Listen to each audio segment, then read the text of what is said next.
Originally, I'm from Massachusetts, and my wife Jill is from Michigan. And I was in the Air Force. I was active duty for 20 years. And when I got out of the military, I still had children to raise.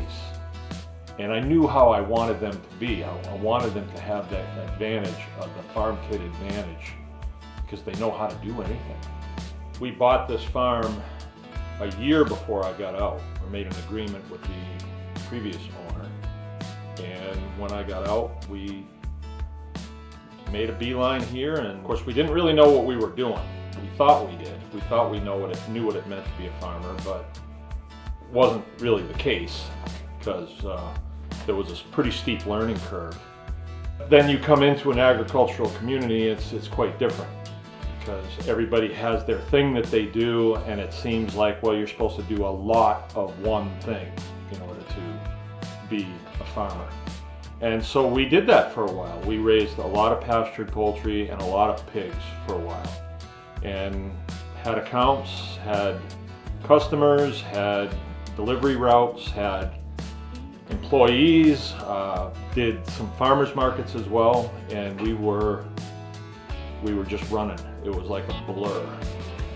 And get up early, fall in bed at night, and get up and do it day after day. We decided to just revert back to where we began and just have this be a comfortable learning environment for us and our kids, good place to live, and produce our own food. We wanted to scale back to that because in the commercial world, we weren't able to compete. We really were not. And we had to maintain a whole bunch of licenses and things like that, which were all costly, and it required that we partner with people that we didn't want to partner with, that weren't really professional, and we just didn't want to partner with them. And they actually had the final say on our process, and we didn't like that either. And I'm talking like Department of Agriculture and people like that. So we just went back to the homestead model, and we found that instead of raising 15,000 chickens a year, we could raise 500, able to fill our freezer. So we maintained that. And then we had time, because we weren't raising a zillion chickens, we had time to expand our cattle operation. So now we have time to milk a couple cows, which provides us with enough milk to diversify our operation. So we're kind of back in the homestead model, to where we have time to do things that we were not able to do when we were in commercial farming. The homestead model has always been something that we've been drawn to because we're sort of crafty people. We like to make stuff and figure out processes that make our little homestead do better and more intricate and more fun. That's the kind of people that we are. So then we found that other people wanted to know the things that we have discovered. And so we started teaching people, and we started this program, and it was jokingly named Anyone Can Farm, to kind of mimic the movie Ratatouille, the rat that became a chef, and the spirit of the chef said, anyone can cook. So that was where it kind of came from. And so we've been teaching classes on how to do pastured poultry, how to do pastured pork, processing, so butchering. The program has expanded in several different ways. So we teach hog processing on the farm, and we also do Anyone Can Farm on the road.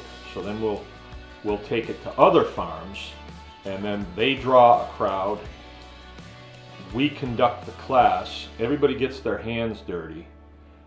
And our hope is, our goal is, our mission is that the people that take our class can go the next weekend back to their place, be able to effectively and safely dispatch a pig, and then take it from that point to the table.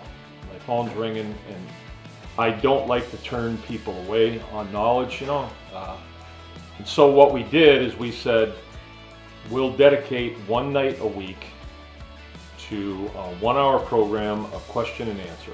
So when people call the farmhouse, they're told, tune in to Baker's Green Acres YouTube Wednesday night, 8 o'clock Eastern Standard, and my dad will answer your questions.